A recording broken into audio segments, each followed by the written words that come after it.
This race stated that we were on a path of self-destruction and we must stop killing each other, stop polluting the earth, stop raping the earth's natural resources, and learn to live in harmony with each other and with nature.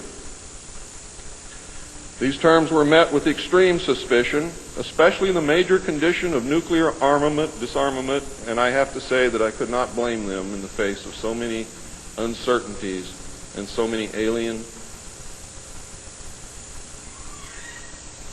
surprises staring them directly in the face. It was believed that meeting that condition would leave us helpless in the face of an obvious alien threat. We also had nothing in history to help with the decision. Nuclear disarmament was not considered to be within the best interests of the United States, and the overtures were rejected.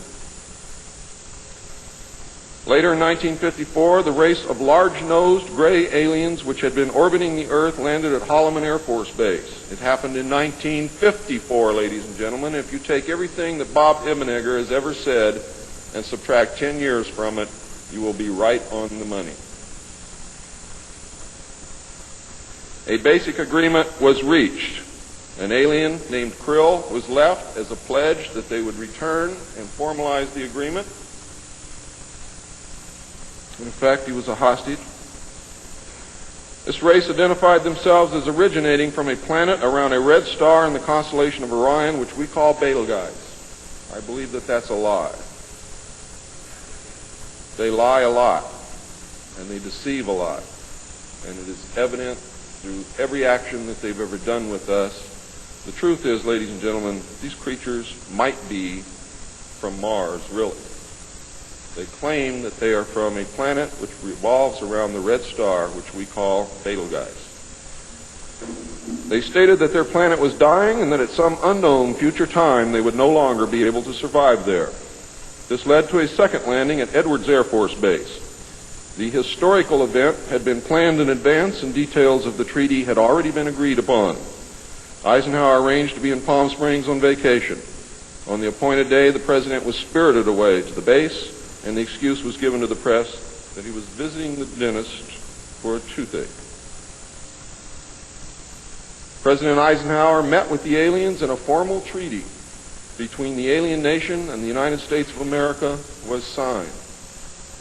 We then received our first alien ambassador from outer space. His name and title, and I know it sounds ridiculous, but it's absolutely true. His name and title was His Omnipotent Highness Krill, pronounced Krill, spelled K-R-L-L-L or C-R-L-L-L. In the American tradition of disdain for royal titles, he was secretly called Original Hostage Krill, or O-H Krill, so that Americans would not have to say, Your Omnipotent Highness.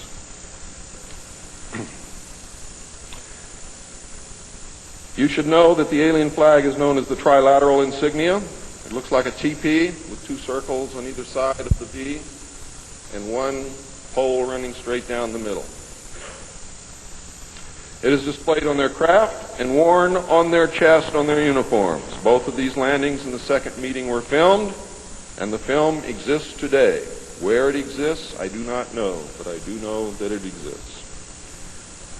The treaty stated, the aliens would not interfere in our affairs, and we would not interfere in theirs. We were particularly interested that they do not interfere with anything that would affect our future, which has been violated. We would keep their presence on Earth a secret. They would furnish us with advanced technology and would help us in our technological development. They would not make any treaty with any other Earth nation. They could abduct humans on a limited and periodic basis for the purpose of medical examination and monitoring of our development, with the stipulation that the humans would not be harmed, would be returned to their point of abduction, that the humans would have no memory of the event, and that the alien nation would furnish MJ-12 with a list of all human contacts and abductees on a regularly scheduled basis. And this is not being done. It was agreed that each nation would receive the ambassador of the other for as long as the treaty remained in force. It was further agreed that the alien nation and the United States would exchange 16 personnel each to the other with the purpose of learning each of the other. The alien guests would remain on Earth, and the human guests would travel to the alien point of origin for a specified period of time, then return, at which point a reverse exchange would be made. I have no knowledge whatsoever of what happened to those original 16 humans who left the Earth with the aliens. It was also agreed that bases would be constructed underground for the use of the alien nation, and that 2 bases would be constructed for the joint use of the alien nation and the United States government. The base at Dulce is one. The base at S4 in the area known as Area 51 or Dreamland is the second. Exchange of technology would take place in the jointly occupied bases. These alien bases would be constructed under Indian reservations in the 4 corners of Utah, Colorado, New Mexico, and Arizona, and one would be constructed in Nevada in the area known as S4, located approximately 7 miles south of the western border of Area 51, otherwise known as Dreamland.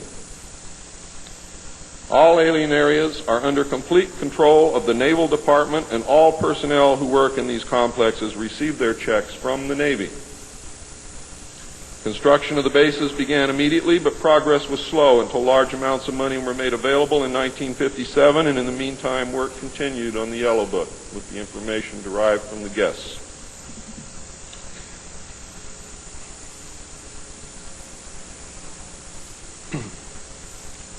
I would like to say at this time that the movie that most of you may have seen, how many of you saw Close Encounters of the Third Kind?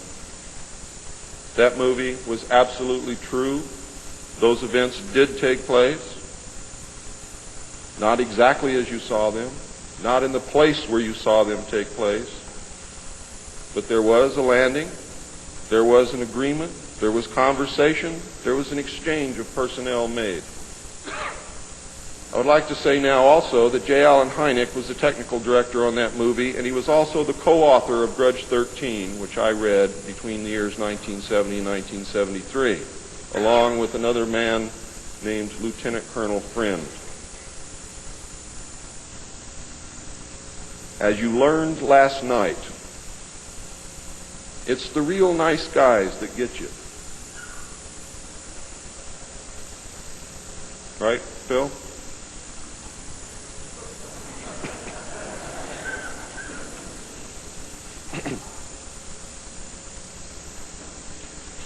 Project Red Light was formed, and experimentation and test flying alien craft was begun in earnest. As I told you earlier, many of the craft we recovered were intact, appeared to have no damage whatsoever. One craft actually exploded over the test site during testing sometime in the early 60s. I'm not sure what the exact date is, but the explosion is said to have been seen over 3 states. Project Red Light, according to the information that I have, was postponed at that time because they had no idea what had happened or why the craft had exploded, but they lost the pilots, and the project went on hold. A super top secret facility was built at Groom Lake in Nevada in the midst of the weapons test range. It was codenamed Dreamland. Until this area was built, testing was done at the Tonopah test range, and that's why some of you have conflicting information. The installation was placed under the Department of the Navy, and clearance of all personnel required a Q clearance as well as executive, which means presidential or majestic approval.